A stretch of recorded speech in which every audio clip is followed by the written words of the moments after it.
начала полномасштабной войны в России было совершено больше 400 атак на военкоматы и диверсий на железной дороге. Такими данными поделились в МВД РФ. По таким делам у них проходит 141 человек, в том числе даже 60 подростков. С вами Нехта. Все самое важное и интересное на этот час.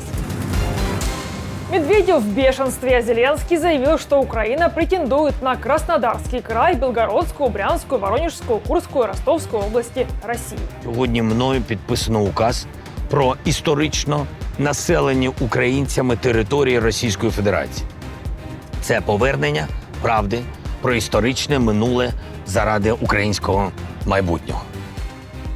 Беларусь будет рассматривать нападение на своих союзников как агрессию против себя. Нападение на любое союзное нам государство будет считаться нападением на Республику Беларусь.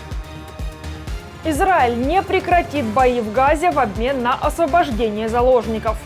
В обмен на освобождение наших заложников Хамас требует прекращения войны, вывода наших войск из Газы, освобождения убийц и насильников из Нухбы и оставления Хамаса на месте. Доброе утро, дорогие подписчики! Не проходите мимо. Если вы нас смотрите сейчас, поставьте лайк этому видео. Ваша активность говорит YouTube о том, что мы вам интересны, и это очень поможет продвижению наших видео. Итак, вперед! Украина не собирается отказываться от наступательных операций и уходить в глухую оборону в 2024 году. Об этом заявил глава Офиса президента Украины Ермак в интервью французскому изданию Le Figaro. По словам Ермака, сейчас линия фронта протянулась на 2000 километров, и на большей ее части идут жестокие бои. Тем не менее, Украина собирается нарастить силы и подготовиться к новым наступательным операциям. Для этого правительство и Генштаб работают над новым законом о мобилизации, а также над реалистичной военной стратегией наступления. Оборонительная война невозможна. Переход к обороне часто приводит к замораживанию конфликта. Мы наблюдаем это с 2014 года. Мы никогда не согласимся на замороженный конфликт с Путиным. Войска жалуются на нехватку людей и ресурсов и говорят, что они больше не в состоянии наступать. Несомненно, это проблема и нет смысла ее скрывать. Некоторым солдатам нужен отдых. Многие из них находятся на передовой уже 2 года. Зеленский подписал указ о территориях России, исторически населенных украинцами. Это Кубань и еще 5 регионов. Власти Украины собираются разработать план действий по сохранению национальной идентичности украинцев в РФ, в том числе на исторически населенных ими землях. Это Краснодарский край, Белгородская, Брянская, Воронежская, Курская, Ростовская области РФ. Кроме того, в планах создать центр, который будет собирать данные о преступлениях, совершенных против украинцев, живущих в России, а также о политике принудительной русификации, политических репрессиях и депортациях. Законопроект, видимо, попал в точку и возмутил запасного президента РФ. Медведев по традиции вылил ведро помоев на Зеленского и снова заявил, что все украинские земли являются Россией. Сьогодні мною підписано указ про історично населені українцями території Російської Федерації. Це повернення правди про історичне минуле заради українського майбутнього. Польша предоставит Украине новый оборонный пакет, сообщил президент Зеленский по итогам встречи с польским премьер-министром Туском.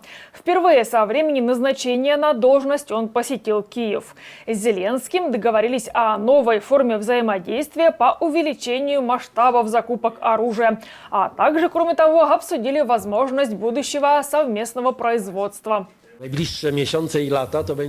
Ближайшие месяцы и годы будут также военным и логистическим вызовом для всего свободного мира. Не должно быть так, потому что тогда мы все проиграем. Россия продемонстрирует явное преимущество в плане вооружений и боеприпасов. Поэтому я также очень приветствую заявление президента о том, что мы будем создавать совместные предприятия. Мы будем инвестировать в компании в Польше и Украине, которые будут производить, работать над повышением нашей обороноспособности. И Украина, и Польша, и вся Европа. И это будет очень выгодное деловое предприятие для обеих сторон. Беларусь будет рассматривать нападение на своих союзников как агрессию против себя. Об этом в эфире пропагандистского гостелеканала заявил начальник информационно-аналитического управления Генштаба Вооруженных сил Беларуси Артем Бутоин. По словам чиновника Лукашиста, в военной доктрине появится отдельная глава, где соберут предложения международных договоров, ратифицированных Беларусью, в том числе и в рамках международных организаций. Впрочем, из речи Бутурина не совсем понятно, какие именно страны являются союзниками Беларуси. Будет ли это касаться, например, государств, входящих в блок ОДКБ? Там будут закреплены общие принципы и наши взгляды на то, как мы будем вести себя как союзник. Но однозначно в военной доктрине сохранится то положение, которое предусматривает, что нападение на любое союзное нам государство будет считаться нападением на Республику Беларусь. Плюс к этому в этой главе будут закреплены основы нашего отношения к миротворческой деятельности под эгидой международных организаций по безопасности, таких как ООН и ОДКБ. Мы в настоящее время участвуем в этой деятельности, и для того, чтобы юридически закрепить эти вещи, более правильно это будет прописать в военной доктрине. Впрочем, никакого смысла для России размещать ядерное оружие на территории Беларуси нет, а все заявления лукашистов не более чем блеф. Такое мнение высказал в эфире украинского телеканала Freedom военный аналитик Иван Ступак. Он считает, что в Беларусь вполне могли доставить пустышки, и на 100% никто не знает, передали ли Лукашенко настоящую ядерку. Самопровозглашенный президент Лукашенко живет в своей реальности и жаждет показывать свою значимость. Возможно, Путин на это пошел. Ну, еще раз, такое убеждение, что все-таки могли пустышки сделать, могли сделать импровизацию. На самом деле никто не знает, есть ли там ядерное оружие. Да, вот войска эти есть, это управление Минобороны, которое опекается ядерным оружием. Да, срочники, да, вот охраняют, да, белорусские войска охраняют внешний периметр, к внутреннему периметру их близко не подпускают, к ядерному оружию их не подпускают, потому что это не просто вот тебе чемодан, вот тут открываешь кнопка, вот тут ты пальцем тыкаешь, куда ты хотел, чтобы прилетело, и все. И компьютер сам все сделает. Нет, это серьезная инфраструктура. У белорусских военных такого опыта, знаний нету, туда их не допустят, кнопку Лукашенко точно не дадут.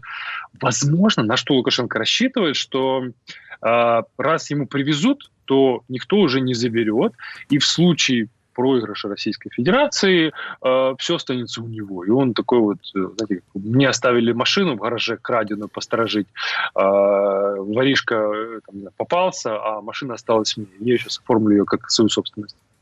Британия отправила в ООН спутниковые снимки, которые могут доказать поставку России северокорейских ракет. В своем материале британская газета «Гардиан» ссылается на отчет военной разведки Великобритании, который оказался в ее распоряжении. Спутниковые снимки сделаны с сентября по декабрь. На них 3 российских корабля, на которые грузят контейнеры в северокорейском порту Наджин. Что находилось в контейнерах, определить не удалось, отмечается в докладе британской разведки. О том, что скоро клянчить оружие у Ким Чен Ына поедет Путин лично, пишет Институт изучения войны. Россия, вероятно, активизирует отношения с Северной Кореей в рамках усилий по закупке большего количества артиллерийских боеприпасов из-за границы на фоне нехватки российских боеприпасов.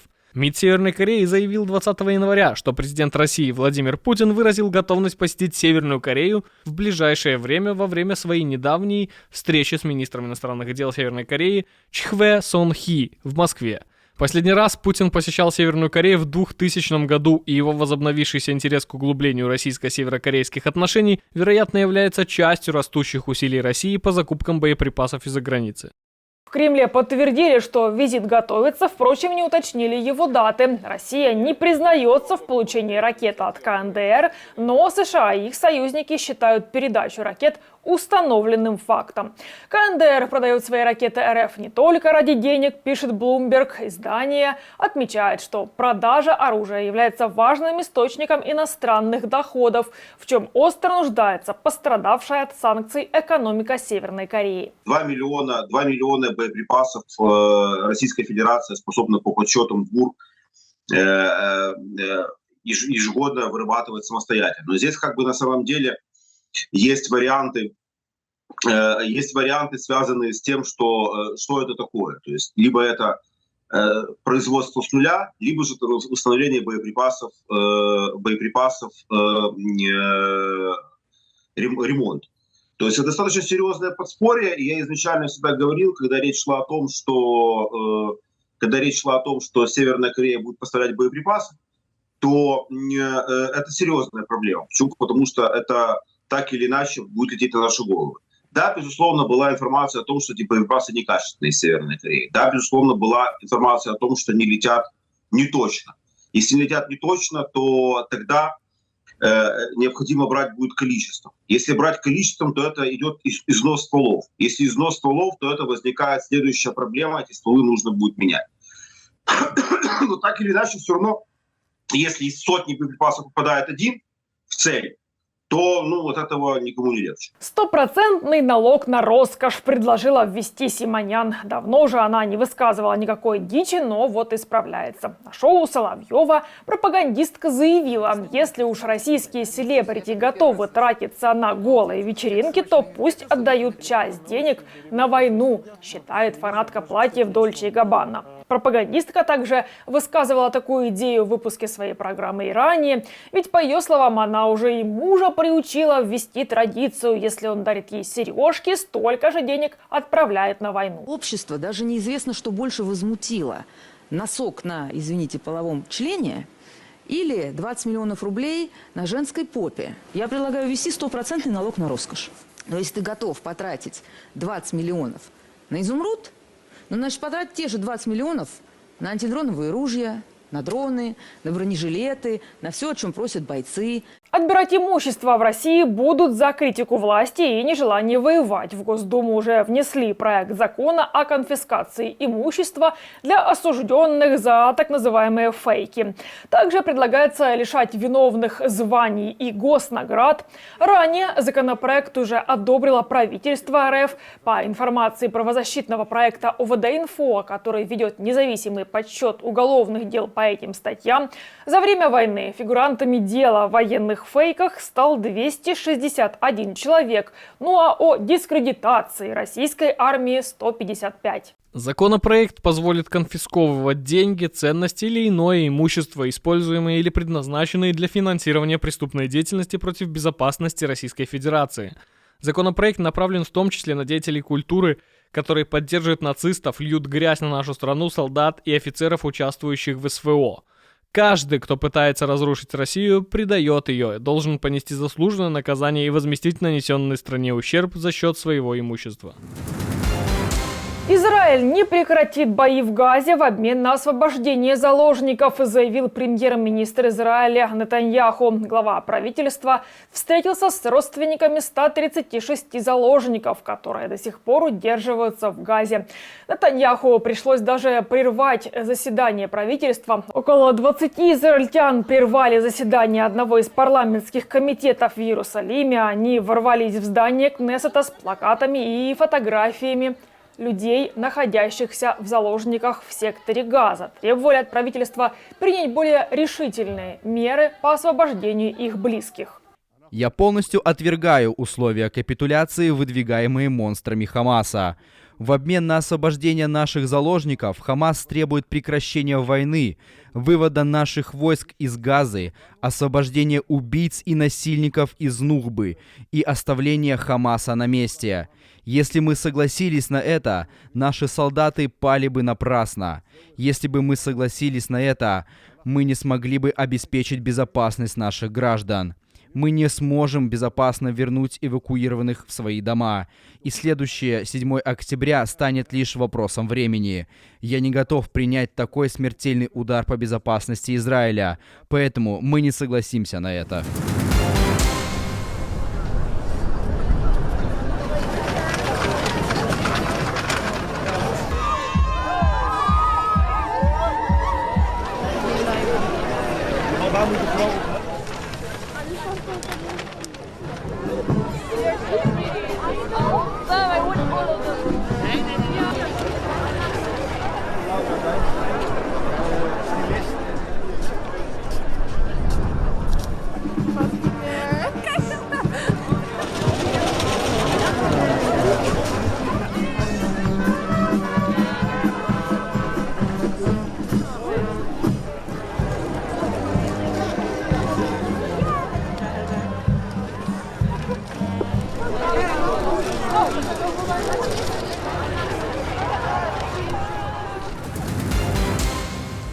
этом ставлю точку. Благодарю, что были с нами. Если вы хотите получать информацию более оперативно, приглашаю присоединиться к нашей многомиллионной аудитории в Телеграме или Иксе. Поблагодарить нас за работу можете с помощью кнопки «Спасибо» под этим видео, ну или по ссылке в описании.